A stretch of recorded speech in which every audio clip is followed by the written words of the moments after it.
Doctor గారు, అమ్మా, ఈ రోజు మన ఎపిసోడ్లో భాగంగా యోగాలో ఏం చెప్పబోతున్నారండి? ఊపిరితిత్తుల్లోని గాలితిత్తుల్లో అధికమైన శ్లేషం ఉత్పత్తి మనకు ప్రాణాపాయ స్థితికి కారణమవుతున్నది. అలాంటి ఉత్పత్తి అయిన అధిక శ్లేష్మాన్ని త్వరగా ఖాళీ చేయించడానికి ఉపయోగపడే 2 ముఖ్యమైన ప్రాణాయామాలు ఈరోజు స్పెషల్గా తేజస్విని గారి ద్వారా చూపిస్తున్నాను. చూడండి, చాలా ఈజీగా చేయొచ్చు. శుద్ధల కఫం బయటికి నడిచొచ్చి పడిపోతూ ఉంటుంది.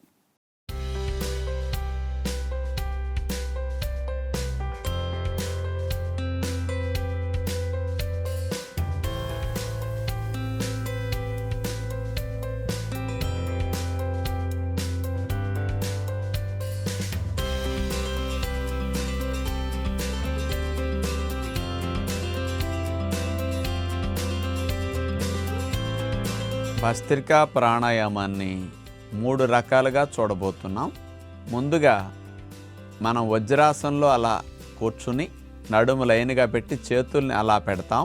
ఇలా వజ్రాసనంలో కూర్చోటానికి శరీరం సహకరించిన వారు స్టూల్ మీద కానీ ఎక్కడన్నా బల్ల మీద కానీ నడుము లైన్గా 90 degrees పెట్టి అట్లా కూర్చున్న తర్వాత మీ చేతుల్ని అలా పెట్టుకుని ఇప్పుడు నోరు భాగాన్ని పూర్తిగా మూసివేసి 2 ముక్కు రంధ్రాల ద్వారా గాలిని దీర్ఘంగా పీల్చుకుంటాం. సుమారు 1 లీటర్ గాలి పీల్చుకోవటం జరుగుతుంది. మళ్ళీ పూర్తిగా గాలి అంతటిని కొంచెం ఒత్తిడితో కిందకి మొత్తం వదిలేస్తాం. కొలిమి దగ్గర తిత్తి సాగినట్లుగా ఊపిరితిత్తులు సాగుతాయి.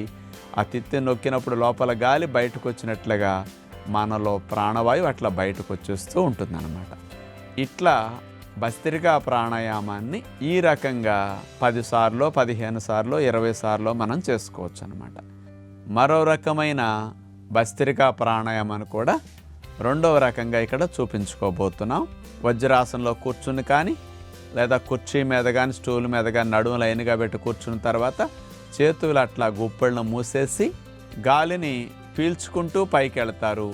కిందకి వదిలేటప్పుడు గాలిని వదులుతూ అట్లా ఫోర్స్గా వదులుతారు. ఈ చేతుల కదలికల వల్ల ఇంకా బాగా ఊపిరితిత్తుల పైనుండే రిప్స్ కానీ ఇంటర్కోస్టల్ మజిల్స్ కానీ కండరాలు కూడా బాగా చేతులు కదపటం ద్వారా బాగా సాగతీయపడతాయి. ఇది 2వ రకం భస్త్రికా ప్రాణాయామం. ఇప్పుడు 3వ రకం భస్త్రికా ప్రాణాయామాన్ని మనం చూడబోతున్నాం.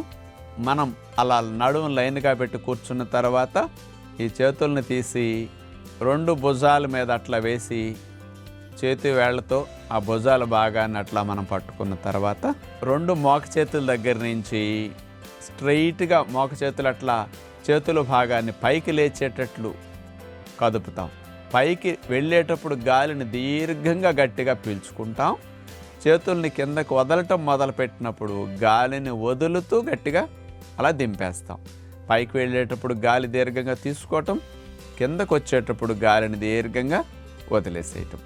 ఇలా మనం ఈ భస్త్రికా ప్రాణాయామాన్ని 3 రకాలుగా అభ్యాసం చేయొచ్చు. చూశారు కదండి, మన ఊపిరితిత్తుల ఆరోగ్యాన్ని పెంచుకోవాలంటే గనక డాక్టర్ గారు చూపించిన ఈ 2 వ్యాయామాలు ఎంతగానో అవసరం. మరి రోజు మనం చేసే యోగా వ్యాయామాలతో పాటు ఈ కపాలభాతి భస్త్రికా ప్రాణాయామాలు చేసుకుంటే గనక మన ఆరోగ్యానికి ఎంతగానో మంచిది.